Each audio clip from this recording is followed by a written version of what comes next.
C'était l'école de la rue, comme on dit. C'est là que j'ai appris les boutons. Moi, des fois, je vois un vêtement, je vois le bouton, et je sais que le vêtement est de qualité.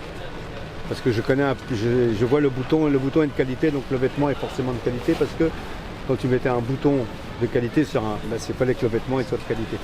Mais moi, j'aime les trucs, les trucs qui ont des histoires en fait. Que ce soit des meubles, des objets, des vêtements, ça a une histoire. La qualité, c'est pas la même maintenant qu'avant, tu vois. C'est ça, mais ça me plaît parce que j'ai toujours aimé ça en fait. Comme toi, tu aimes bien les vêtements, moi j'aime bien les vêtements. Quand j'étais jeune, j'aimais bien faire un peu beau gosse, tu vois. Mettre des trucs. J'aimais bien m'habiller pas comme tout le monde en fait. Donc c'est pour ça que je venais ici, je trouvais toujours des trucs que tu trouvais pas dans les magasins en fait. Je trouvais que ici. Donc c'était ça mon histoire. Tu vois, il n'y a rien de. Et après c'est devenu, bah voilà. Après, quand tu sais quand tu es passionné de quelque chose, la mayonnaise elle prend comme on dit. Tu comprends l'expression faire la mayonnaise? La mayonnaise ça prend. Moi j'aime la qualité, que ce soit de la laine, du coton, du beau coton, de belle laine. Tu vois, c'est ça, moi c'est un vêtement, quand il y a la qualité, voilà, tu le sens tout de suite en fait. Tu vois. Mais j'ai pas de truc particulier pour une matière. J'aime bien le cuir. Moi j'en ai mis beaucoup. Parce que quand j'étais en moto, je mettais du cuir, mais moins maintenant. Après tu mets des choses un peu, tu vois, voilà, le kawaii de l'armée. Tu vois. Ça c'est des trucs original. Tu trouves pas ça? C'est pas mal parce qu'en même temps je regarde comment ils sont habillés. Toi, moi quand je regarde un film, je regarde tout. Les chaussures, les ceintures, les bottes. Tu vois, je regarde comment le personnage il est habillé. Ça m'inspire aussi. Tu vois.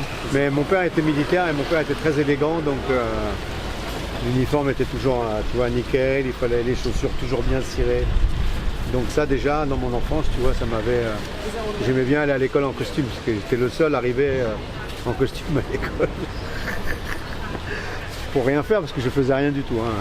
Et j'étais nul. Mais j'arrivais en costume. Tous les matins, dès que j'arrive, je mets direct un bâton d'encens. C'est pour avoir les faveurs de Bouddha. Je l'adore. C'est un grand chef. Donc voilà, ça c'est des choses que j'ai chinées, que je garde, et tout n'est pas ici parce que j'ai aussi des choses à la maison, quoi. Tout n'est pas là.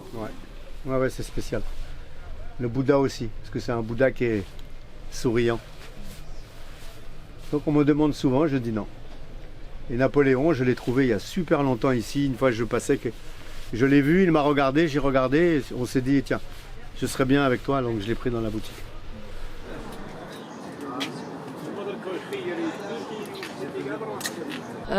Alors moi je travaille ici juste 2 jours par semaine, mais quand je connais Richie depuis 10 ans et je venais acheter mes jeans parce que j'ai toujours eu du mal à trouver des jeans à ma taille, parce que lui il a vraiment des jeans, enfin t'as toutes les tailles, toutes les longueurs, tu peux vraiment trouver exactement la taille pour ton corps.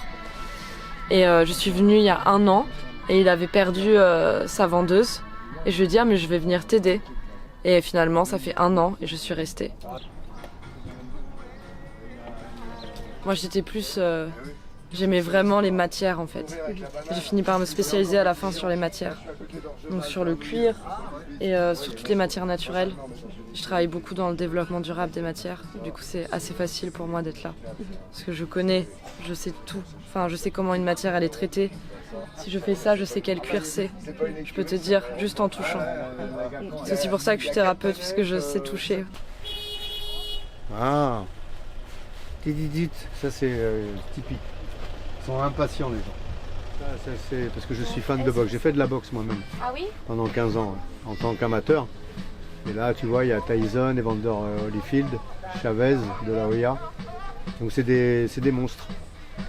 C'est d'excellents boxeurs, tu vois. Donc ouais, comme j'aime bien, et c'est voilà, j'ai ces photos-là, donc je les ai mises là. Et tu vois, là, je suis en train de le préparer, puis après on va le vendre. Là déjà on pourrait le vendre, mais j'ai pas tout à fait terminé de le préparer. Enfin, j'aime bien moi quand c'est clean. Regarder toutes les imperfections, s'il y a quelque chose à faire, on va faire. Mais pour l'instant ça va. Et il est beau, hein. Ça c'est une très belle pièce. Ça. La personne qui va m'acheter ce cuir, c'est quelqu'un qui va apprécier. J'espère. Après si c'est quelqu'un, je sens que c'est juste pour le fun, machin, peut-être j'aurais pas envie de lui vendre. Tu vois? Ça c'est quelqu'un qui doit aimer ça. qui aime le cuir, les vieux cuirs comme ça, qui cherche ça et qui veut ça dans sa garde-robe. C'est pas pour vendre à un petit jeune qui veut faire beau gosse, style. Tu vois. Ça c'est un vrai truc de biker. Des beaux cuirs, des beaux trucs où j'ai pas envie de les brader, tu vois. Comme ça là-bas, tu vois, les trucs indiens, des belles choses, tu te dis bon, ça il faut que ça soit la personne, elle aime ça, elle apprécie, tu vois. Ça c'est pas du mytho, tu vois.